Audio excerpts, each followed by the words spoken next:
প্রধানমন্ত্রী শেখ হাসিনার কাছে এসএসসি ও সমমানের পরীক্ষার ফল হস্তান্তর করা হয়েছে। সকালে গণভবনে পরীক্ষার ফল হস্তান্তর করেন শিক্ষামন্ত্রী।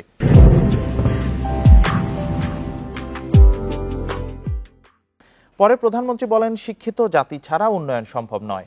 এজন্য সরকার শিক্ষায় ব্যয় নয়, বিনিয়োগ করে। সরকারের লক্ষ্য শিক্ষায় শৃঙ্খলা ফিরিয়ে আনা, উপযুক্ত পরিবেশ তৈরি করা, শিক্ষার্থীদের পড়ালেখায় আগ্রহী করে তোলা। সরকারের নানা উদ্যোগে দেশের শিক্ষা প্রতিষ্ঠানগুলোয় বেড়েছে শিক্ষার্থীর সংখ্যা, বেড়েছে সাক্ষরতার হার। সাধারণ শিক্ষার পাশাপাশি কারিগরি শিক্ষাকেও গুরুত্ব দেওয়া হচ্ছে। স্মার্ট বাংলাদেশের সৈনিক হিসেবে আজকের শিক্ষার্থীরা গড়ে উঠবে, এটাই প্রত্যাশা বলেও জানান প্রধানমন্ত্রী।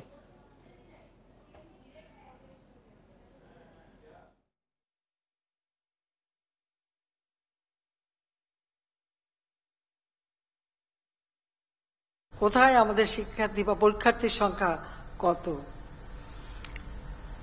মাত্র দুটো জায়গায় দেখলাম তিনটা বোর্ডে বোধহয় ছাত্রের সংখ্যা একটু বেশি, অন্যগুলিতে মানে প্রায় সমান সমান। আর অধিকাংশগুলিতেই দেখা যাচ্ছে যে ছাত্রীদের সংখ্যা বেশি।